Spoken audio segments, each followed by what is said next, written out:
साहित्यरत्न लोकशाहीर अण्णाभाऊ साठे यांच्या जयंतीनिमित्त हातकणंगले तालुक्यातील पट्टणकडोली गावात भव्य मिरवणूक काढण्यात आली।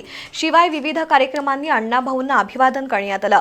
यावेळी आमदार अशोकराव माने, पंचायत समितीच्या सभापती अश्विनी बिरांजे यांच्यासह गावातील मान्यवरांची उपस्थिती होती।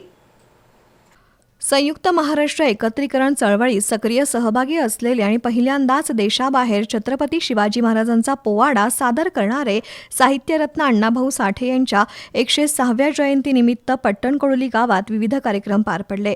रशियात ज्यांच्या कथा, कादंबरी आणि साहित्याचा अभ्यास केला जातो त्या अण्णाभाऊ साठेंच्या सन्मानार्थ भव्य मिरवणूक काढण्यात आली। लोकशाहीर अण्णाभाऊ साठे यांचं जन्मगाव असलेल्या वाटेगावहून आणलेल्या ज्योतीचं स्वागत आमदार अशोकराव माने आणि तालुका पंचायत समितीच्या सभापती अश्विनी बिरांजे यांच्या उपस्थितीत करण्यात आलं।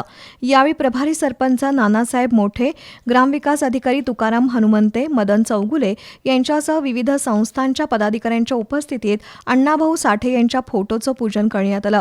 तर सायंकाळी निघालेल्या मिरवणुकीत मातंग समाजातील महिला, पुरुष, आबालवृद्ध आणि मान्यवरांचा सहभाग होता।